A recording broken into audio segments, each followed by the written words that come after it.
Assalamualaikum warahmatullahi wabarakatuh. Alhamdulillahirabbil alamin. Wassalatu wassalamu ala asyrafil anbiya wal mursalin Sayyidina wa maulana Muhammad wa ala alihi wa asyabihi ajmain. Amma ba'du. Segala puji bagi Allah yang telah memberikan kita kesempatan untuk berkumpul dalam ruang penuh hikmah ini.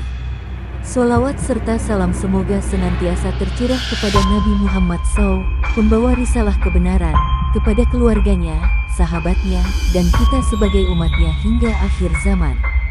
Dalam tayangan kali ini, kita akan membahas sebuah kisah yang penuh misteri dan hikmah, yang semoga dapat membawa pelajaran bagi kita semua.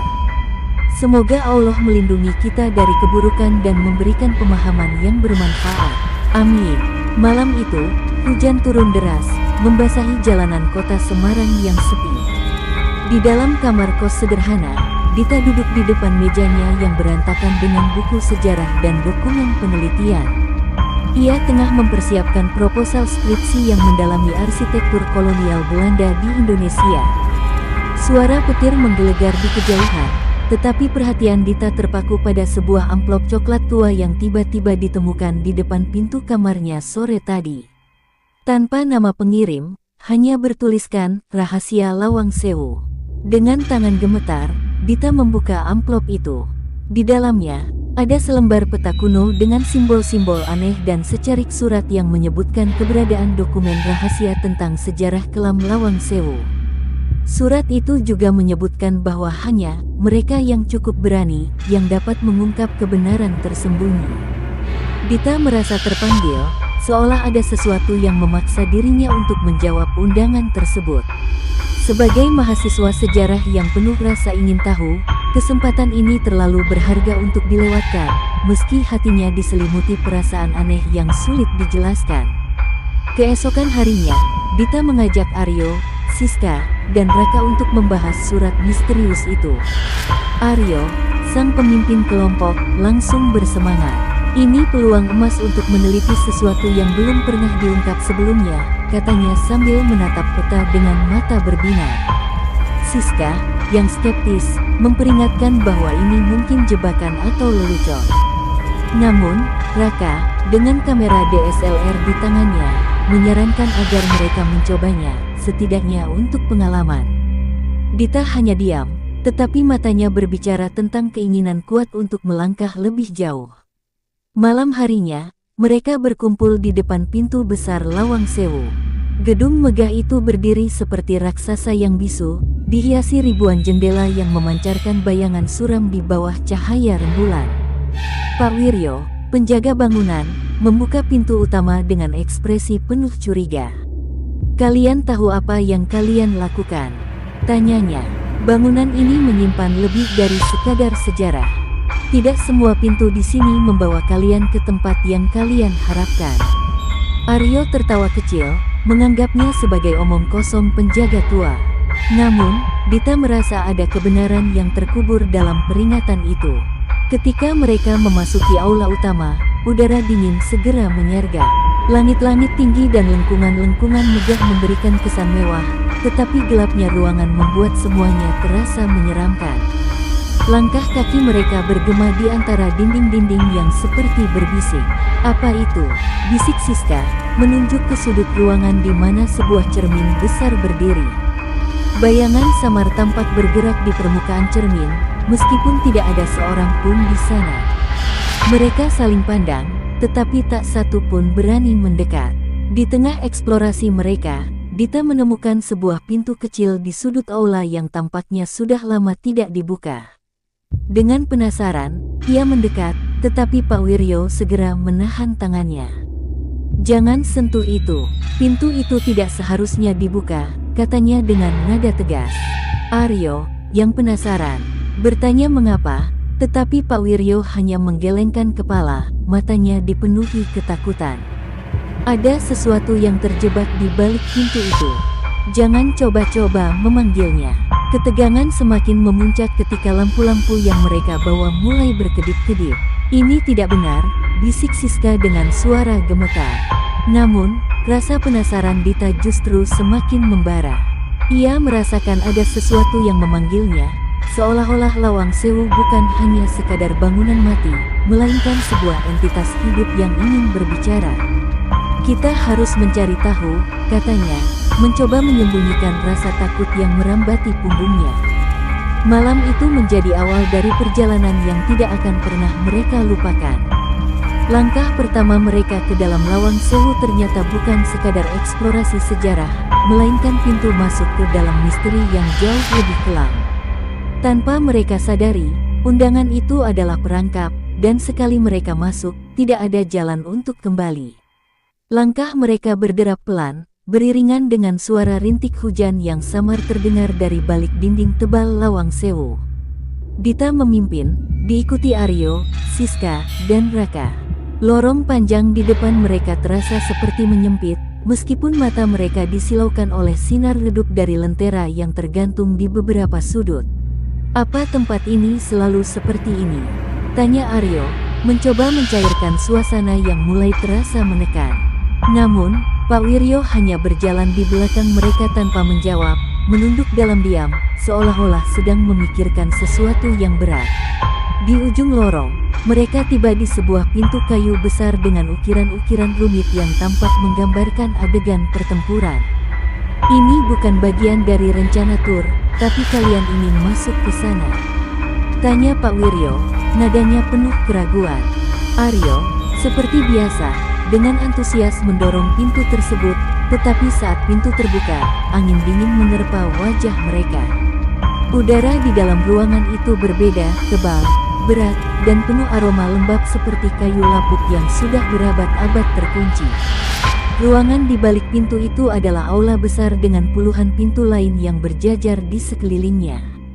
Setiap pintu tampak identik, berwarna coklat tua dengan gagang besi yang sama. "Apa ini? Kenapa ada begitu banyak pintu?" tanya Siska, suaranya bergetar.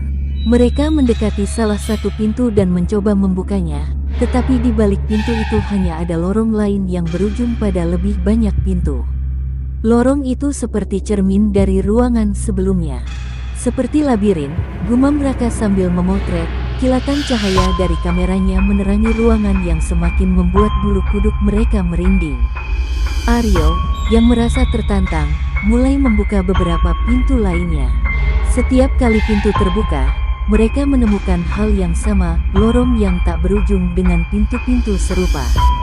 Siska, yang sudah mulai merasa tidak nyaman, memegang tangan Dita. "Aku tidak suka ini, kita harus keluar dari sini," katanya. Tetapi Dita hanya berdiri diam, pandangannya terpaku pada salah satu pintu di sudut ruangan yang sedikit berbeda. Tidak seperti pintu lainnya, pintu itu tampak lebih tua, dengan simbol mata yang diukir di atasnya. "Dita, jangan!" seru Raka ketika Dita melangkah mendekati pintu itu. Namun, Dita tidak mendengar.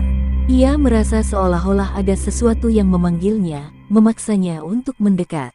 Tangannya perlahan menyentuh gagang pintu, dan saat itu juga, seluruh ruangan bergetar hebat. Pintu-pintu lain mulai berderit terbuka sendiri, mengeluarkan suara yang menyerupai jeritan panjang. Lentera di dinding berkedip-kedip, membuat bayangan mereka menari liar di sepanjang ruangan. "Ayo keluar dari sini," teriak Aryo, menarik Dita menjauh dari pintu tersebut. Tetapi saat mereka mencoba kembali ke lorong tempat mereka datang, pintu di belakang mereka sudah tertutup rapat. Pak Wiryo berdiri di tengah aula, wajahnya penuh keringat dan mata yang ketakutan. "Aku sudah bilang jangan buka pintu ini," bentaknya. Namun, sebelum ada yang sempat menjawab, salah satu pintu di lorong itu mulai terbuka perlahan, memperlihatkan kegelapan yang murni, seolah-olah ruangan di baliknya bukanlah bagian dari dunia mereka. Raka mengarahkan kameranya ke pintu yang terbuka itu, tetapi saat ia memotret, kameranya tiba-tiba mati. "Tidak mungkin, baterainya penuh tadi," gumamnya.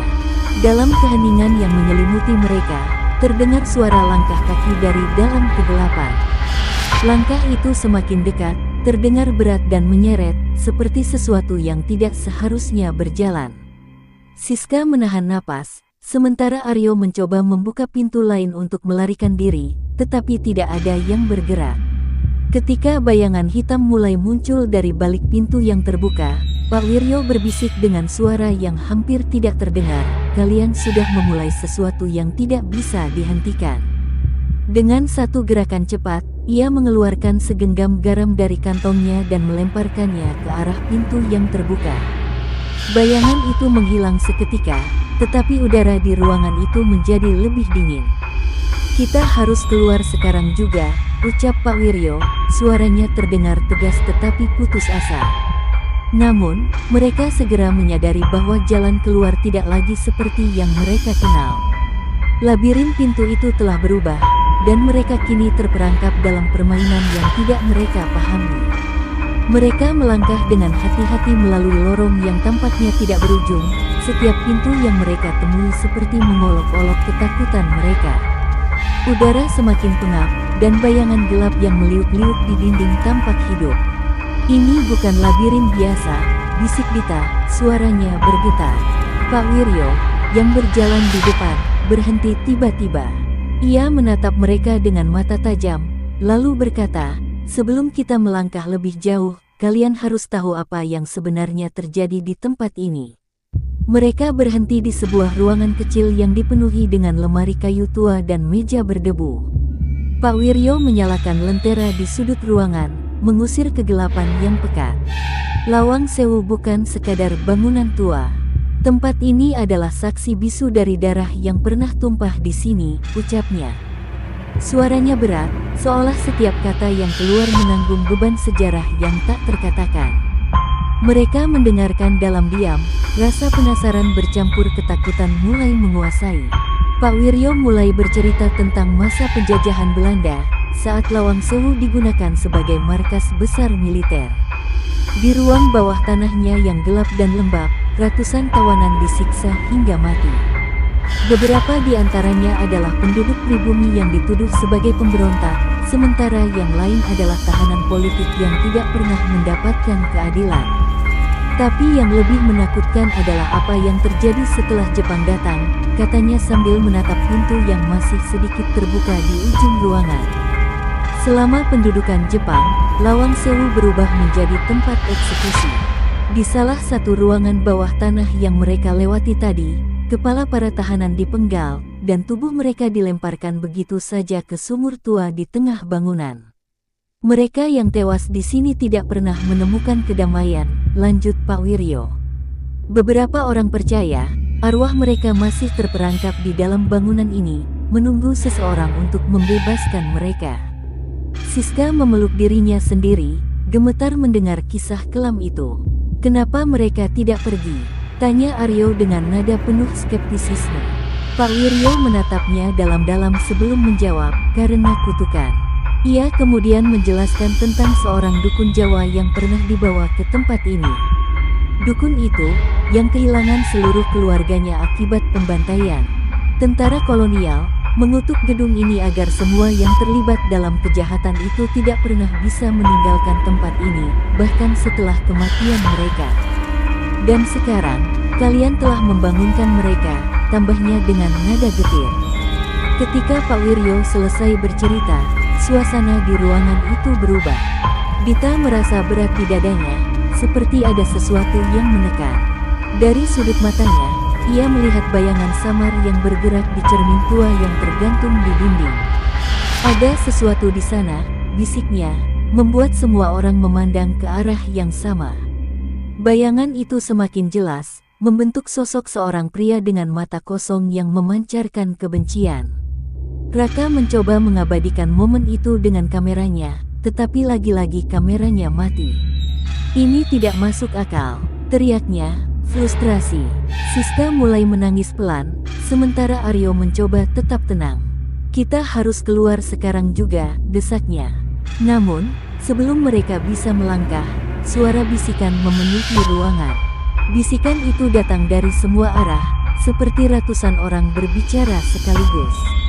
Kata-kata mereka tidak jelas, tetapi nadanya penuh amarah dan rasa sakit. Pak Wiryo menutup lentera dengan cepat, memerintahkan mereka untuk diam. "Jangan bereaksi. Mereka hanya ingin melihat apakah kalian takut," bisiknya. Namun, bisikan itu semakin keras, berubah menjadi jeritan panjang yang menggema di kepala mereka. Saat itu, pintu yang sedikit terbuka tadi tiba-tiba terbanting, dan ruangan itu menjadi gelap total. Dita menggenggam erat tangan Siska, berdoa dalam hati agar mereka bisa keluar hidup-hidup. Namun, jauh di dalam hatinya, ia tahu perjalanan mereka baru saja dimulai. Dalam kegelapan yang hampir tak tertembus, napas mereka terdengar berat dan tergesa. Pak Wiryo menyalakan kembali lentera yang sebelumnya ia matikan, tetapi cahaya yang dipancarkan terasa lebih redup dari sebelumnya, seperti enggan melawan kegelapan yang semakin pekat. Dita memandang cermin tua di sudut ruangan, yang tampak seperti memantulkan lebih dari sekadar bayangan mereka. Di permukaannya yang berdebu, sebuah sosok terlihat berdiri, meskipun tidak ada siapapun di belakang mereka. "Apa itu?" tanya Siska, suaranya hampir tidak terdengar. Aryo mendekati cermin dengan ragu, mencoba memastikan apa yang mereka lihat. Sosok itu tampak lebih jelas sekarang, seorang wanita dengan rambut panjang tergerai, mengenakan pakaian lusuh dan compang camping. Mata wanita itu menatap langsung ke arah mereka, meskipun kepalanya sedikit menunduk. "Jangan dekati," seru Pak Wiryo, menarik Aryo ke belakang. "Dia bukan manusia." Sebelum ada yang sempat bereaksi, wanita di dalam cermin itu tersenyum tipis, senyum yang dingin dan penuh kebencian. Lalu, dengan gerakan yang tidak wajar, ia mengangkat tangannya dan menunjuk ke arah pintu di sudut ruangan yang sebelumnya tertutup rapat. Pintu itu bergetar, engselnya berderit keras, dan perlahan terbuka, memperlihatkan sebuah lorong gelap yang tampak lebih mengancam daripada yang sebelumnya. Dita merasa ada sesuatu yang memanggilnya dari dalam lorong itu, seperti bisikan halus yang menembus pikirannya. "Kita tidak punya pilihan lain," ucap Dita akhirnya. Meski takut, ia merasa bahwa mereka harus memasuki lorong itu untuk memahami apa yang sedang mereka hadapi. Raka, meskipun wajahnya pucat, mengangguk setuju. "Kalau kita tetap di sini, kita hanya akan terjebak selamanya," katanya sambil menggenggam kameranya erat-erat. Pak Wiryo tampak enggan, tetapi akhirnya mengikuti mereka, terus menggenggam kantong kecil berisi garam yang ia bawa. Saat mereka melangkah masuk, lorong itu terasa lebih panjang dari yang terlihat. Udara menjadi semakin dingin, dan setiap langkah kaki mereka menggema seperti suara drum yang lambat dan berat. Di sepanjang dinding lorong, ada cermin-cermin kecil yang tergantung. Setiap kali mereka lewat, pantulan di cermin itu tidak mencerminkan mereka, melainkan adegan-adegan menyeramkan, tentara Jepang yang menyeret tawanan, darah yang mengalir, dan jeritan tanpa suara. Siska tidak tahan lagi, ia menangis dan memohon untuk kembali. Namun, Dita menggenggam tangannya, berusaha menenangkannya. Ketika mereka mencapai ujung lorong, mereka menemukan sebuah ruangan kecil yang hanya berisi satu cermin besar di tengahnya. Cermin itu berbeda dari yang lain, bingkainya terbuat dari emas, dengan ukiran yang menggambarkan mata di setiap sudutnya. "Ini bukan cermin biasa," gumam Aryo sambil mendekatinya. Tiba-tiba, cermin itu bersinar redup, dan pantulan di dalamnya memperlihatkan sebuah adegan lain, sekelompok pria dan wanita sedang melakukan ritual di dalam lawang sewu, dengan simbol mata terukir di lantai tempat mereka berdiri. "Mereka yang kalian lihat itu adalah para penjaga," jelas Pak Wiryo, matanya terpaku pada cermin. "Dulu, sebelum kutukan ini terjadi, mereka adalah orang-orang yang berusaha menyegel kekuatan gelap yang kini menghuni tempat ini. Tapi ritual mereka gagal, dan jiwa mereka terperangkap di dalam cermin ini." Dita menatap cermin dengan penuh perhatian, merasa ada sesuatu yang menghubungkannya dengan para penjaga itu. Namun, sebelum ia bisa mencerna semuanya, cermin itu retak dengan suara keras, dan pantulan di dalamnya berubah.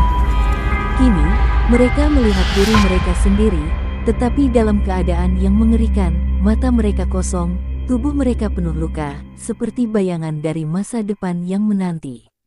"Ini peringatan," ucap Pak Wiryo dengan suara bergetar. "Jika kita tidak segera menemukan jalan keluar atau menghentikan apa yang telah kalian mulai, kita akan berakhir seperti mereka." Mereka berdiri dalam keheningan yang mencekam, dikelilingi oleh pantulan mengerikan dari cermin yang retak. Di dalam hati mereka, masing-masing tahu bahwa perjalanan ini akan membawa mereka lebih dalam ke kegelapan, dan satu kesalahan kecil saja bisa menjadi akhir bagi mereka semua. Namun, Dita, dengan mata yang menyala penuh tekad, berkata, "Kita tidak bisa mundur. Jika kita ingin bertahan, kita harus mencari tahu cara mematahkan kutukan ini." Dengan langkah berat, mereka meninggalkan ruangan itu, menuju takdir yang semakin kelam di balik lorong-lorong Lawang Sewu. Lorong yang mereka masuki setelah meninggalkan ruangan bercermin itu terasa berbeda. Suara langkah kaki mereka bergema, tetapi ada sesuatu yang lain, suara langkah tambahan, seperti ada seseorang yang mengikuti dari belakang. "Kalian mendengar itu?" bisik Siska, suaranya bergetar. Raka menoleh ke belakang, tetapi lorong itu kosong. "Mungkin hanya gema," jawabnya, meski ia sendiri tidak yakin. Pak Wiryo mempercepat langkah, matanya tajam memperhatikan setiap sudut. "Mereka mulai menyadari keberadaan kita," gumamnya, lebih kepada dirinya sendiri. Dita, yang berjalan paling depan, tiba-tiba berhenti. Dari kejauhan, ia mendengar suara tangisan, lembut namun memilukan. "Apa itu?" tanyanya dengan suara pelan. Suara itu seperti datang dari dinding di samping mereka. Aryo, dengan rasa penasaran yang sulit ditahan, mendekati dinding itu dan meraba permukaannya. "Ada sesuatu di sini," katanya. Ia mengetuk dinding itu, dan terdengar bunyi kosong, seperti ada ruang di baliknya. Tanpa berpikir panjang, Aryo mendorong dinding itu, dan sebuah pintu rahasia terbuka perlahan. Di balik pintu itu ada sebuah ruangan kecil yang dipenuhi benda-benda tua, buku berdebu, kotak kayu, dan lukisan usang yang hampir pudar.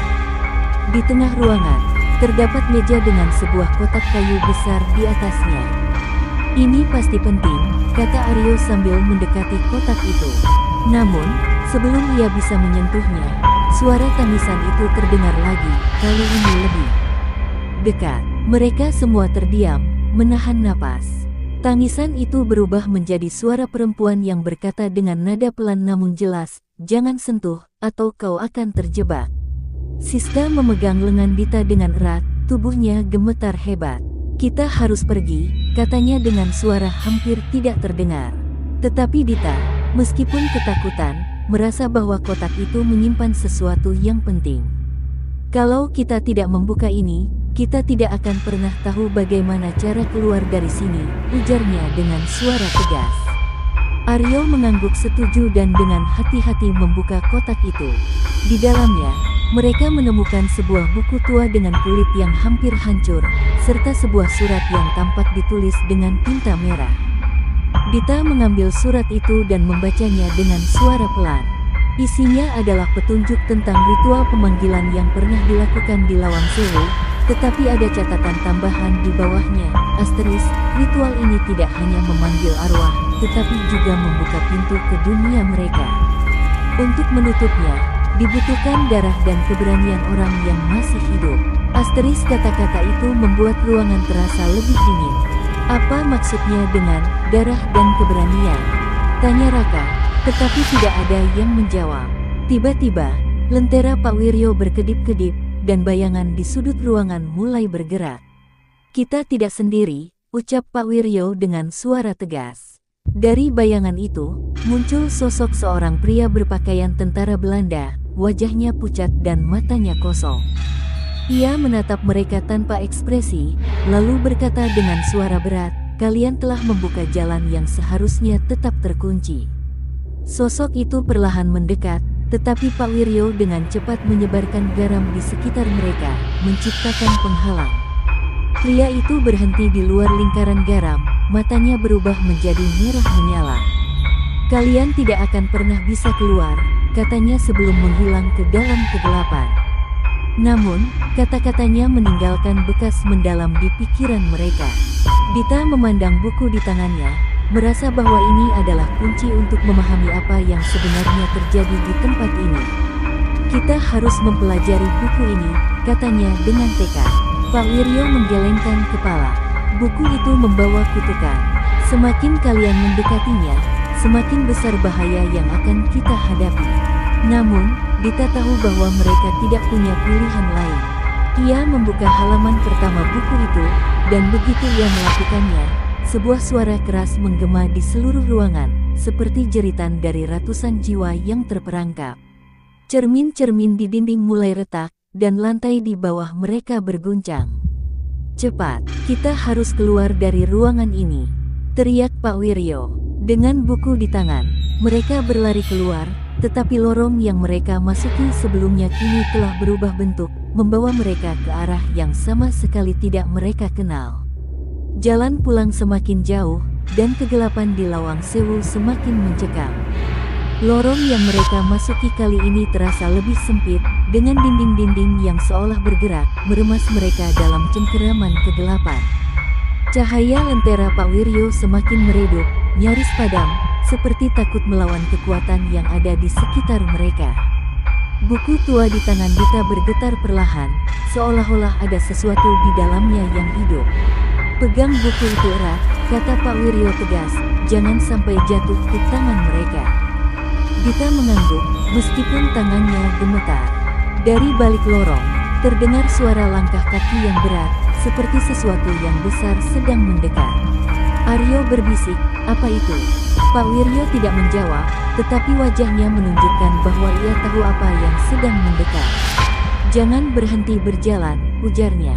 Namun, langkah mereka terhenti ketika mereka melihat bayangan besar muncul di ujung lorong. Sosok itu tidak memiliki wajah, hanya tubuh besar dengan lengan panjang dan hitam yang menjulur ke lantai. "Jangan lihat matanya," seru Pak Wiryo. Tapi bagaimana bisa mereka menghindari tatapan sesuatu yang tidak memiliki wajah? Sosok itu bergerak perlahan, setiap langkahnya mengguncang lantai. Siska memeluk Aryo erat-erat, air matanya jatuh tanpa suara. "Kita harus memutar balik," kata Aryo dengan panik.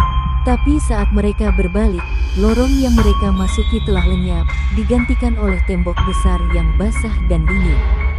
Sosok besar itu semakin dekat, suaranya menggeram seperti ribuan jiwa yang meraung bersamaan. Pak Wiryo mengeluarkan kantong garamnya dan membentuk lingkaran di sekitar mereka. "Ini satu-satunya yang bisa melindungi kita untuk sekarang," katanya. Tetapi mereka tahu bahwa lingkaran itu hanya sementara. "Kita tidak bisa terus bersembunyi," ujar Dita, suaranya mengandung campuran ketakutan dan keberanian. Ia membuka buku tua itu lagi, mencoba mencari sesuatu yang bisa membantu. Di salah satu halaman, ia menemukan gambar sebuah simbol yang aneh, sebuah lingkaran dengan mata di tengahnya, dikelilingi oleh tulisan dalam aksara kuno. Di bawahnya ada catatan, asteris, "Ritual ini adalah kunci untuk membuka dan menutup pintu antara dunia mereka dan dunia kita." Asteris. Dita membaca dengan cepat, sementara Raka mencoba merekam apa yang terjadi dengan kameranya, meskipun layar kamera terus bergetar aneh. "Kita harus menemukan tempat ini," kata Dita, menunjukkan gambar di halaman itu.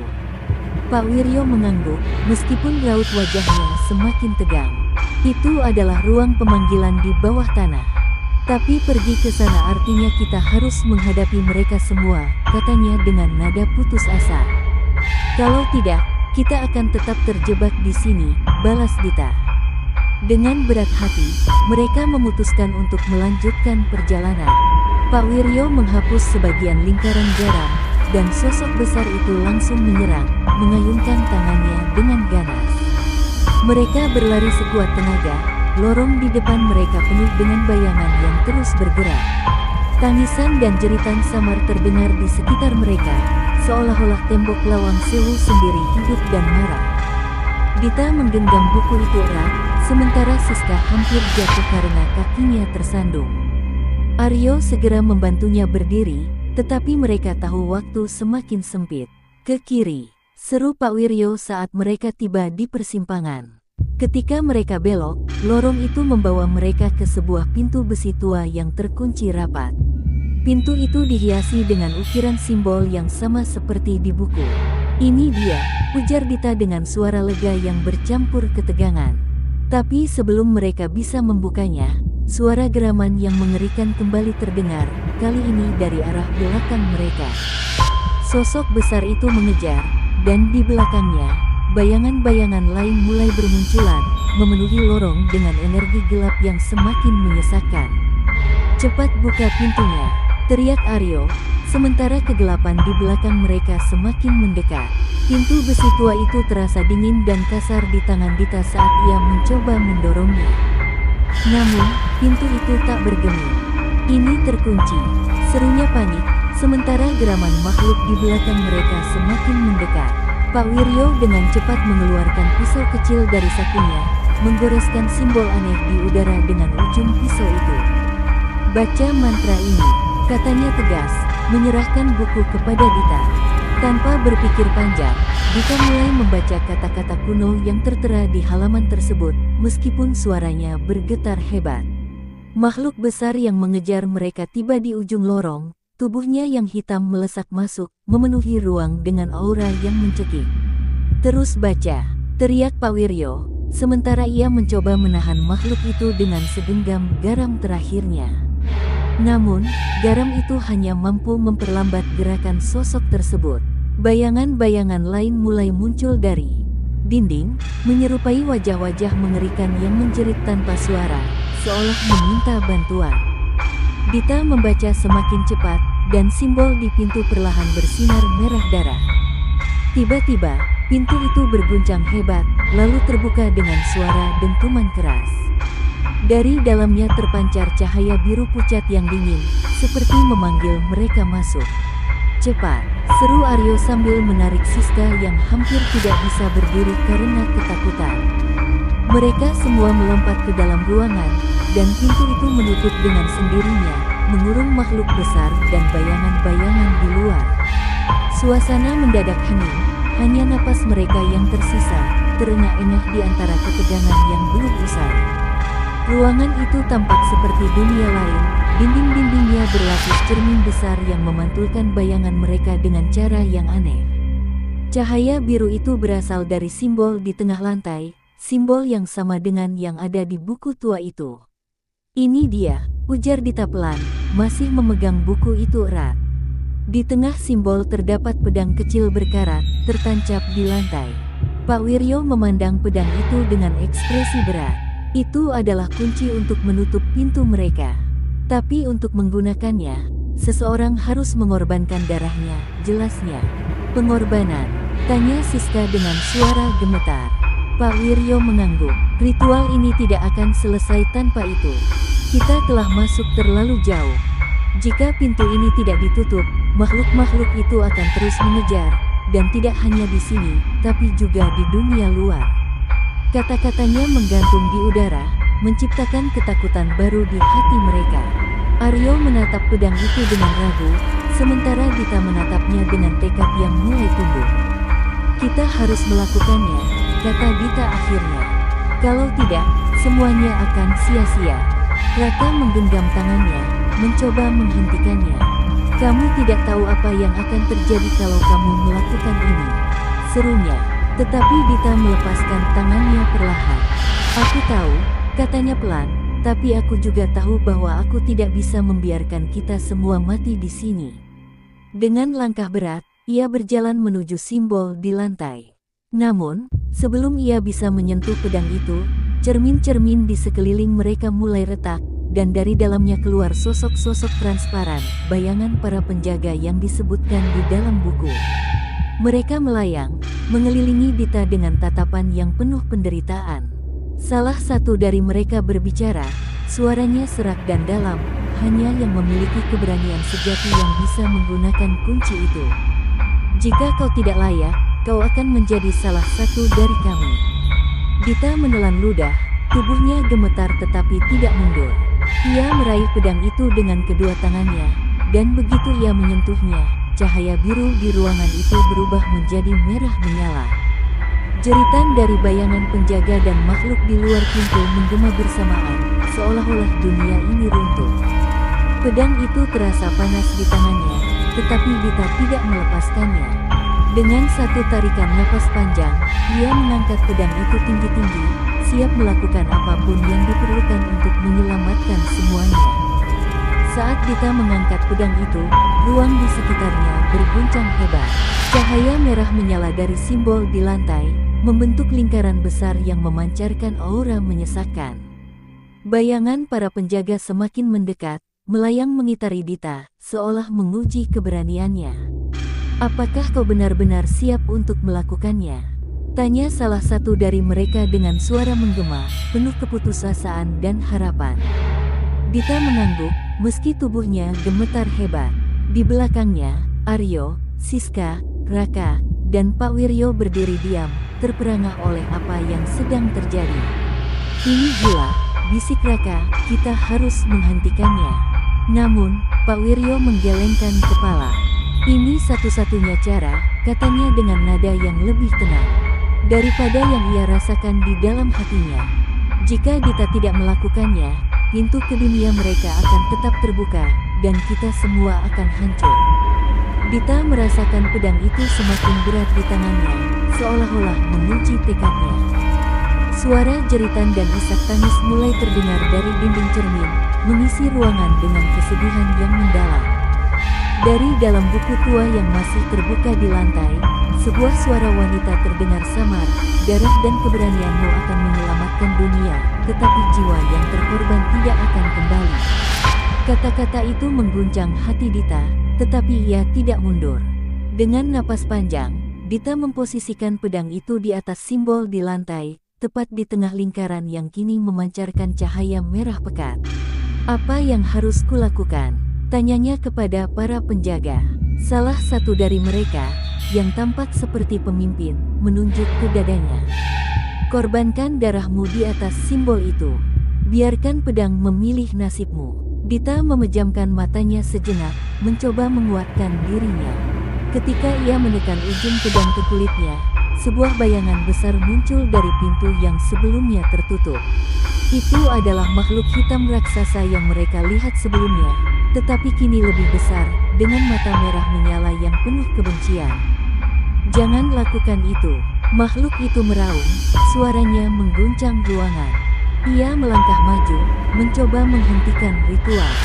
Namun, bayangan para penjaga membentuk barisan, menghalangi makhluk itu, meskipun tubuh mereka perlahan hancur diterjang serangannya.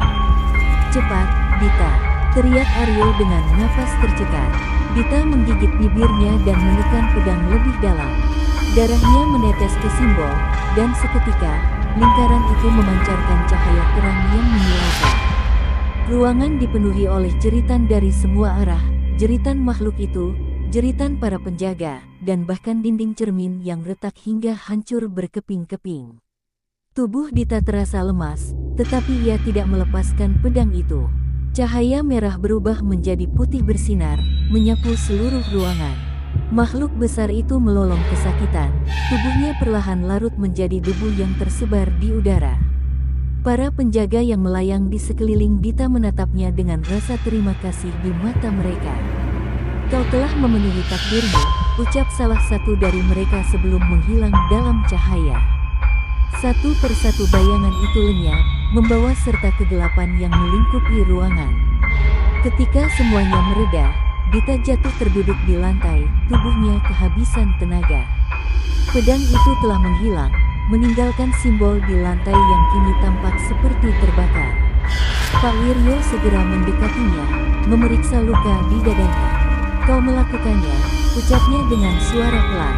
Aryo dan yang lainnya mendekat, air mata mengalir di wajah mereka. "Kita berhasil," bisik Raka, meskipun hatinya masih diselimuti rasa takut. Namun, meski ritual telah selesai, mereka tahu bahwa perjalanan keluar dari Lawang Sewu belum berakhir, dan jiwa Dita kini membawa beban yang tidak seorang pun dari mereka pahami sepenuhnya. Ruangan itu kembali sunyi setelah cahaya putih memudar, menyisakan kegelapan yang lebih pekat daripada sebelumnya. Dita terbaring lemah di tengah simbol yang kini menghitam seperti arang. Aryo dan Siska berlutut di sampingnya, mencoba membangunkannya. "Dita, bangunlah. Kita harus keluar dari sini," bisik Aryo, suaranya penuh kekhawatiran. Namun, mata Dita tetap tertutup, wajahnya pucat. Pak Wiryo mendekati mereka, meraba denyut nadinya. Dia hidup, katanya, meski raut wajahnya menunjukkan kebimbangan. Tapi jiwanya tidak sepenuhnya di sini. Raka memandang sekeliling dengan cemas. Dinding cermin yang sebelumnya pecah kini menampakkan lorong-lorong baru yang tampak tidak berujung. Ini belum selesai, kan? Tanyanya pelan. Pak Wiryo mengangguk. Pintu telah ditutup, tapi kita masih berada di dalam jangkauan kekuatan mereka. Kita harus menemukan jalan keluar sebelum energi tempat ini menelan kita semua. Suaranya terdengar getir, seperti seseorang yang tahu betapa sempitnya peluang mereka. Tiba-tiba, simbol di lantai yang telah memudar mulai bersinar lagi, namun kali ini dengan warna biru gelap yang suram. Dita, yang masih terbaring, perlahan membuka matanya. Tapi saat ia menatap mereka, ada sesuatu yang berbeda. Tatapan matanya kosong, seperti seseorang yang terjebak antara dunia nyata dan dunia lain. Mereka belum pergi, bisiknya dengan suara pelan. Mereka ada di dalam kepalaku. Kata-kata itu membuat Siska mundur selangkah, tubuhnya bergetar. Pak Wiryo mendekatkan wajahnya ke arah Dita, mencoba memahami apa yang terjadi. Apa yang kau lihat, Dita? Apa yang mereka katakan padamu? Tanya Pak Wiryo. Dita menggelengkan kepala pelan, air mata mengalir di pipinya. Mereka marah. Mereka bilang aku mencuri sesuatu yang bukan milikku. Tiba-tiba, ia menggenggam tangan Aryo dengan kuat. Kita harus cepat pergi. Mereka akan datang untuk mengambilnya kembali. Semua orang terdiam, merasakan hawa dingin yang tiba-tiba menyelimuti ruangan. Lorong-lorong baru yang terbuka di sekitar mereka mulai mengeluarkan suara, seperti bisikan yang tidak jelas. Raka menyalakan kameranya lagi.